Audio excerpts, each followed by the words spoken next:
my name is Glenn Dyer, and you are watching a Dyer-Situation. Today I'm seeing Gifted. I did look up the plot to this, but I've forgotten most of it. I believe it has something to do with, like, this, little genius little girl, and, I think it's, like, parents fighting for custody of her or something. I don't know, it's one of those, like, sad dramas. Well, that's the definition of a drama, isn't it? Sad. But, you know, it's one of those heavy feel dramas that's supposed to shed a tear. So, let's see if it penetrates my husk of complete non-caringness. God, I cannot speak today, can I? Dyer-Situation, the show where you watch a guy stumble over his words and not say anything meaningful. Let's get to the actual review.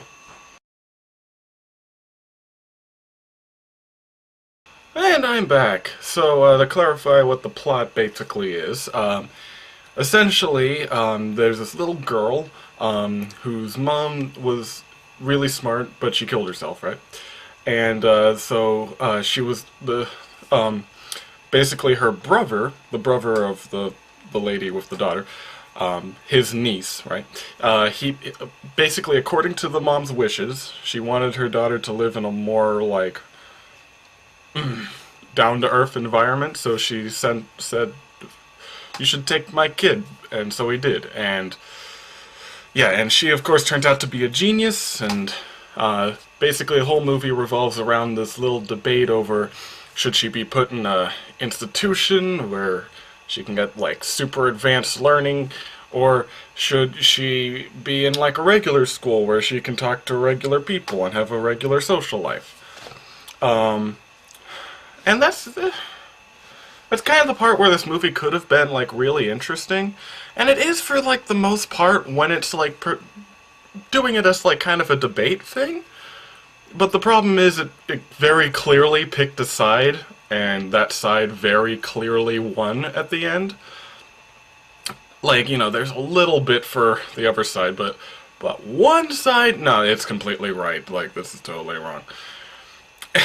And yeah, it felt disappointing. I'm not gonna say which side does it. Like, you can, I'm not gonna say which side wins, I suppose, even though it's totally obvious, because essentially the one person presenting one side has deep flaws to them that only come out under extreme stress, like when being interrogated, and we see, like, the dark side. And the other person also have faults, but he has reasons for faults, you know, there's the faults there. Like, you know, it's a more reasonable one. And that's where it's disappointing, you know, it's not exactly like God's Not Dead 2, you know, where it's straw man versus another straw man, you know, but still, they kind of set it up as, like, an even trade, and it makes it disappointing when they just specifically say, no, this one way of doing it is right.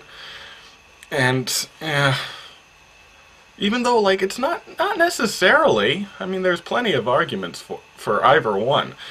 I mean, like, the little girl goes to this college institution, she can do great things, she could cure cancer or something, that would be great.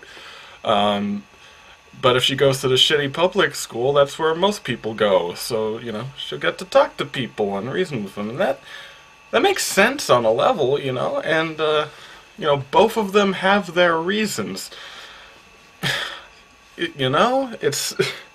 And of course like, the one on the, she should stay in public school one, like, he argued, like, when you segregate people, when you tell people that they're totally different from somebody else, that's how you get congressmen. And it got a laugh in the audience, but, which, you know, yeah, that's pretty funny, that joke, but, like, well, for one thing, congressmen are geniuses. I don't even like that implication, but but, you know, still, is it really right? I mean, there's nothing challenging her there. They do have, like, a solution at the end, I mentioned. A completely impractical one. Like, it basically involves her never sleeping. because, like, she's doing both, which is ridiculous, but that's seriously how it ends. And yeah, that's kind of where it falls apart for me. But there's a lot to like in it. Like Chris Evans plays the uncle, right? And his interaction with the little gifted girl, those are fun scenes. Like like that's fun to watch. Like they have a lot of like fun family bonding there, and that's cool. But yeah, I don't know overall for the movie though whether yeah. I'm kind of driveling on, but yeah, essentially it had promise. I don't think it fully fulfilled that promise. But, you know, I appreciate the effort, I suppose. It's a different story. You know, it's different, and you have feels for it. Although I have to admit, there was one scene where a cat was in danger, and that was the only scene in which I was actually on the edge of my seat. I'm an empty husk of a human being. I actually do care more for that cat than I did for any human character, but not really the movie's fault. That's just me. And yeah, so I'd wait for DVD, honestly. Like, even if this does sound appealing to you, no real need to see it in theaters. It was okay, but yeah, I can't recommend spending the $9 or so to go see it. So until next time, I'm Glenn Dyer, and you have been watching a Dyer Situation.